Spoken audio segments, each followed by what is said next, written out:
Hi there, Mark from Hamilton Court here. Welcome to FXcellence. In this series, we're bringing you the key themes of strategic risk management, but without getting stuck in the complexities.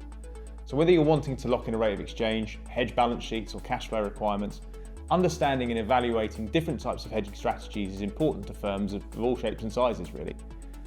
Unfortunately, there isn't a one-size-fits-all approach to risk management. So what you do is going to depend on a few factors. These are going to include, but please don't be limited to, your sensitivity to the FX market, your FX forecasting, risk appetite, and perhaps your treasury policy, but there's more of that in another video. Without knowing a bit about these considerations, it's hard to make recommendations, but we wouldn't be bringing you any value if we just stopped the video here. So we're going to run through a few of the more popular hedging approaches, and these will be a perfect hedge, some flexible forwards, a layered hedge, and a diminishing hedge. A perfect hedge is simple, really. Imagine you have a crystal clear visibility of a future FX requirement.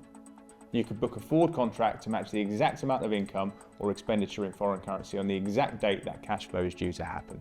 And that perfect hedge will ensure that your margins aren't undercut by an adverse move in the FX market and that you get exactly what you budgeted for.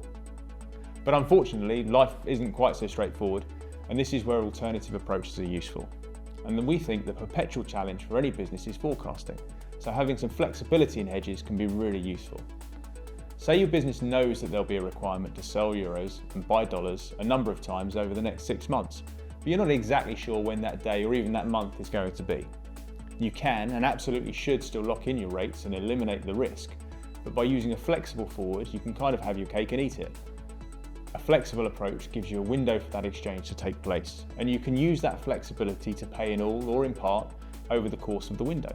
So when the requirement arises, you make the payment. And if things get delayed, there's some further flexibility because you can roll the remaining balance to a future settlement date. There might be some cost implications compared to a perfect hedge, but these are usually insignificant compared to how much it can cost if you're not hedged and the market doesn't go your way. Next up is layered hedging. Layered hedging is a strategy which uses a number of forward contracts built up over time with the same maturity date.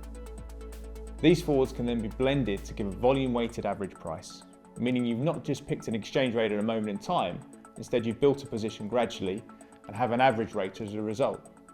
When rates are looking favourable compared to your budget rate, firms may also seek to take some advantage of that and book out a little bit more cover.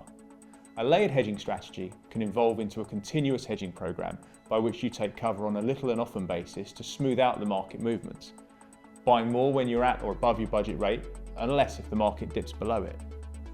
A diminishing or ratio hedge is similar to a layered hedging approach and involves building up the amount you've hedged over time.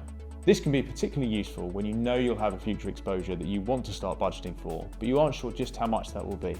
But as you get more certainty, so the percentage of your exposure that's hedged increases.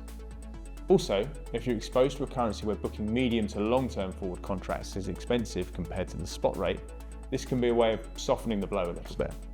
So how does it work? You may have forecast that in 9 months' time you're expecting to receive $2 million that you want to convert back to pounds.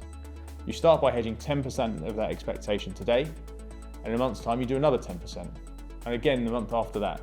So over time you've built up a position, and as we get closer to the end of the original timeline, you may have found that that $2 million is more like 1.8 or 2.2.